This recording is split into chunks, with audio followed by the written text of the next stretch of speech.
Have you ever started an organization routine with excitement, and 2 weeks later, everything is back to chaos? Have you tried following a schedule, made a list, reorganized a closet, even bought organizers? But the house became messy again, and you were left with the feeling that you were the problem. The truth is that most people can't maintain organizational habits, not because they're disorganized, but because they're trying the wrong way. A way that demands too much, doesn't fit into the routine, and demands more than it supports. But that could change. And without having to become a methodical person, without spending money, and without turning the house into a barracks. In this video, I will show you how to create organization habits that actually last lightly, with strategy, and respecting your real time. And most importantly, you will understand why everything you've tried so far hasn't worked, and what to do to make sure it doesn't happen again. Stay with me until the end, because the third tip is the turning point, and it can completely change the way you live at home. Have you already started that weekend cleaning with all your energy, swearing that this time it will be different? You cleaned everything, organized the closets, created a new routine, even saved organization videos to watch later. But did it only take a few days, or even a few hours, for everything to fall out of place again? If so, you are not alone. And most importantly, the problem is not you. It's just that no one taught you how habits really work. And so, you try to organize yourself based on motivation, but not constancy. Many people believe that to keep the house in order, you need willpower, discipline, or time to spare. But what really sustains a lighthouse is what you do it often, not forcefully.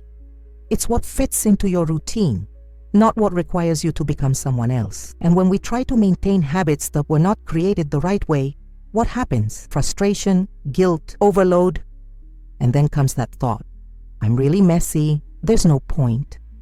But it does help when the path makes sense for your life. In this video, I will show you how to create organization habits that really last. No miracle formulas, no charges. With real steps which you can apply in your time, with your energy, and above all, with lightness. And stay with me until the end, because the third tip is the most ignored, but it is exactly what prevents your habits from being maintained. Let's transform your routine together. Because yes, organization can also be light, kind, and lasting. Tip 1. Start so small that you don't want to stop. Most people start out trying to do too much. You want to organize the entire house on the weekend, change your routine at once, follow a complete schedule, but that doesn't hold up. Because it's heavy, because it requires more than the routine allows. And when you can't keep up, frustration sets in, and the habit dies. Therefore, the first step to creating a lasting organization habit is start small. So small that you can do it even on the most tired days. A room? No. A piece of furniture, a drawer, 5 minutes, a single gesture. Something so simple that your brain won't even think about avoiding it. This is the secret to habits that last. They don't depend on motivation. They hold up because they are light.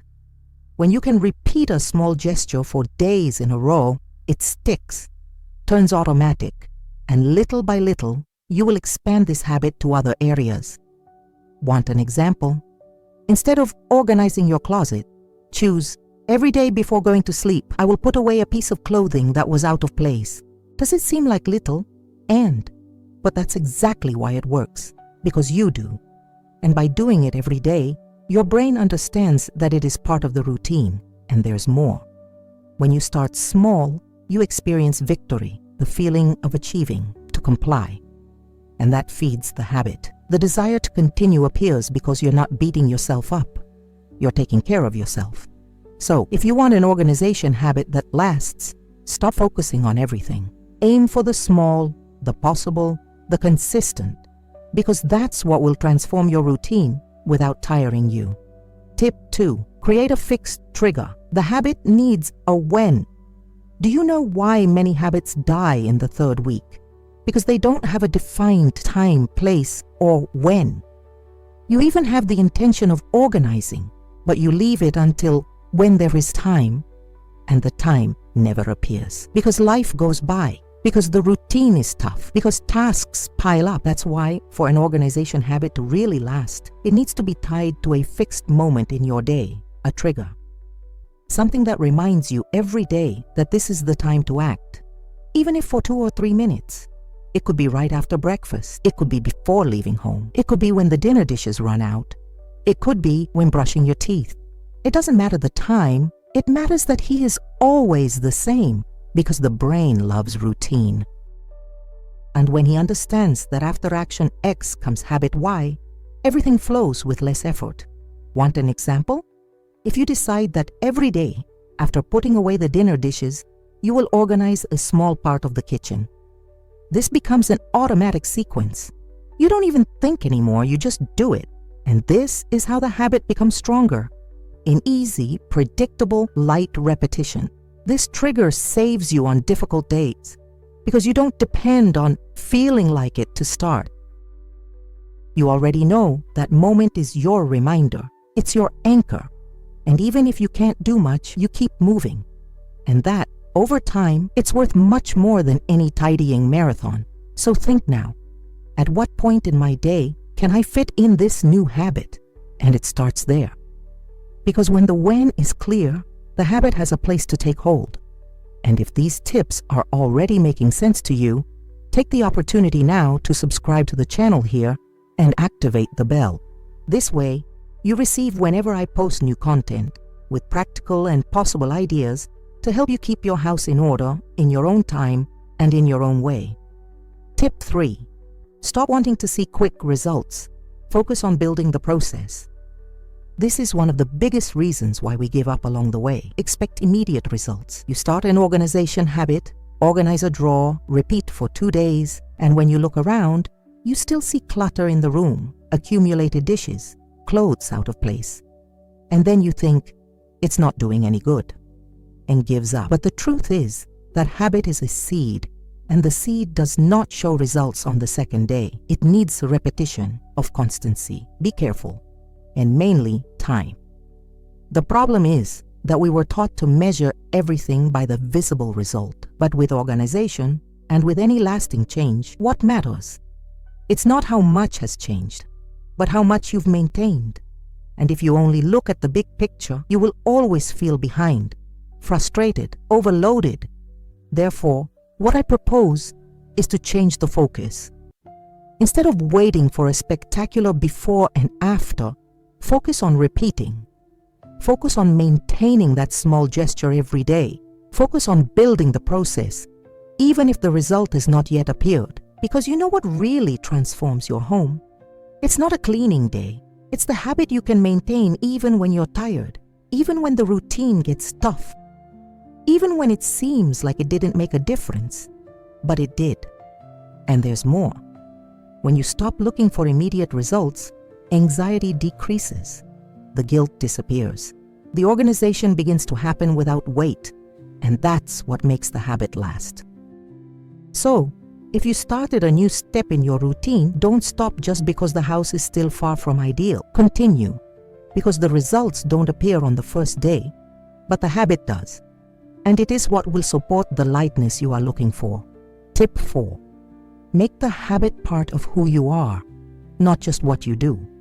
This is the difference between a habit that lasts and one that dies. The habit that lasts is not just a task on your list, it becomes part of your identity. You don't say, I need to organize. You think, I am someone who takes care of the space where I live, and that changes everything. As long as organization is seen as something external, a burden, an obligation, it will always compete with fatigue, with time, with the rest of the routine. But when you change the way you see what you do, the habit fits naturally, not because you became the queen of organization, but because you see yourself as someone who deserves a space that works. Someone who chooses to take care of the environment because they want to live better. Someone who understands that this isn't perfection, it's intention. And that starts with small internal affirmations. Swap, I'm very messy, for I'm learning to take better care of my space. Swap, I can't handle it, for I'm building a rhythm that works for me. Because the more you see yourself as someone capable, the more natural it becomes to maintain what you started. Another important point is that when you give purpose to what you do, habit takes on a soul. It's not just about tidying up a corner. It's about creating a home where you breathe better, where things flow, where you feel welcomed. And that doesn't require perfection, just presence, just intention. So the next time you're putting something away, folding an item of clothing, cleaning a counter, remember this: I am someone who takes care of what is mine. And that simple thought, it already strengthens the habit, inside and out. Now you know what makes a habit last. It's not the size of the change, it's the constancy of it. It's not the motivation of a day, nor the willpower of a weekend. It's what you can repeat lightly with intention and with truth. Start small. Have a defined when. Stop chasing immediate results. And mainly, turn what you do into part of who you are. This is what keeps a house in true order. It's not about doing everything. It's about doing what matters at the right time, at your pace. And when you change that look or weight, the guilt goes away. The process starts to make sense. And most importantly, you start to feel capable. And that's when the habit becomes part of your life, no longer a failed attempt. So tell me, which of these 4 steps will you apply first in your routine? Right here in the comments. And if you already have a habit that works for you, share it too. It will be incredible to exchange experiences with those who also want a lighter home, without perfectionism and without demands. Oh, and before you leave, take the opportunity to subscribe to the channel here and activate the bell. Every week I bring videos with real, possible human ideas to help you keep your house in order without getting lost in it. Because a well-built habit, it doesn't just transform the house. It transforms you.